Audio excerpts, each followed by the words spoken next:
नमस्कार. नमस्कार. मी पवन वाघ, संभाजीनगर जिल्हा, कन्नड तालुका पिशोरीतून आलेलो आहे. पहिले सर्वप्रथम मी आमचे गुरुजी स्वयंपती सर यांना कोटी कोटी प्रणाम करतो. आमचे गुरुमाता संगीता मॅम यांना कोटी कोटी प्रणाम आणि आमचे गुरुजी कुणाल परदेशी सर, आमचे गुरुजी सर यांना कोटी कोटी प्रणाम. तर जेव्हा अक्षय सर आमच्याकडे आले होते तेव्हा त्यांचा माझा परिचय नव्हता. मी ज्यावेळेस ते आमच्या घरी आले त्यांचं कुठंतरी परिचय ओळख काढून ते आले होते. माझा त्यांचा परिचय नव्हता. त्यावेळेस त्यांनी मला प्लॅन दाखवला.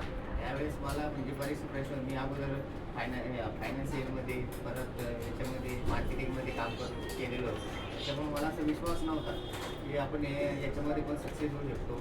त्याचं मैत्री आहे, पॅन प्लस आहे, त्याच्यामध्ये HBN आहे.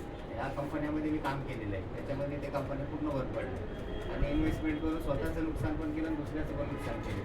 त्याच्यामुळे मला याच्यामध्ये विश्वास नव्हता की आपण हे करायचं का नाही करायचं आणि वाटतच नव्हतं की आपण हे करू शकतो म्हणून.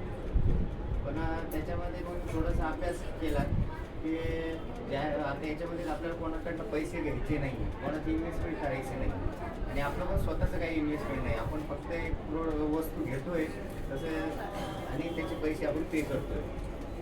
तर असं तो विचार करून मला थोडंसं डोक्यात आलं की नाही आपण बघू काहीतरी करू. असे सर म्हणजे की त्याला तुम्ही एक थोडंसं शिकून बघा.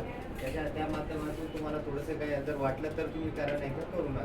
तर त्याच्या दुसऱ्या दिवशी मी अख्ख्या सरांसोबत आलो तर त्यांनी मला जसे जसे लिडरांसोबत भेट घालू, मी त्यांचा अनुभव घेत गेलो. आपल्या येवल्यामध्ये गेलो, परत शिवर बंगला इथे गेलो. ते प्रत्येक लिडरांसोबत भेट घेतली, त्यांचा अनुभव घेतला. त्याच्यानंतर माझं थोडंसं हिंमत वाढत गेली आणि मला असं वाटत गेलं की मला हे करायला काही हरकत नाही. त्यात मी इथं नाशिकमध्ये आलो. सुनंदा मॅम यांचा खूप मोठा अनुभव घेतला, तसं अनिता मॅम यांचा अनुभव घेतला, आपले संदीप सर, नितीन सर यांचा भरपूर अनुभव घेतला आणि त्याच्यानंतर 2 दिवस अगोदर मला कुणाल सरांनी खूप काही त्यांनी पण मला खूप माहिती दिली, खूप काही शिकवलं त्यांच्याकडनं पण. आणि मला असं त्याच्यानंतर एकदम असं झालं की नाही आपल्याला हे करायला काहीच हरकत नाही, आपण याच्यामध्ये पुरेपूर आपण काम करू शकतो.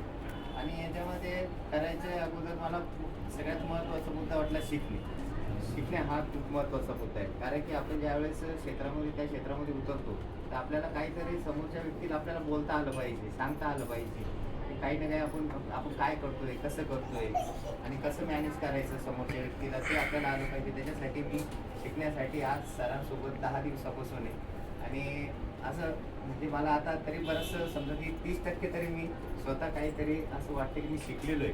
पण अजून भरपूर अनुभव घ्यायचा आहे, पण वेळावेळी आणि काही कामानिमित्ताने मी सरांसोबत नाही राहू शकत आहे. तर पुढं प्रयत्न करेन मी त्यांच्याकडनं बरंच काही शिकण्याचं.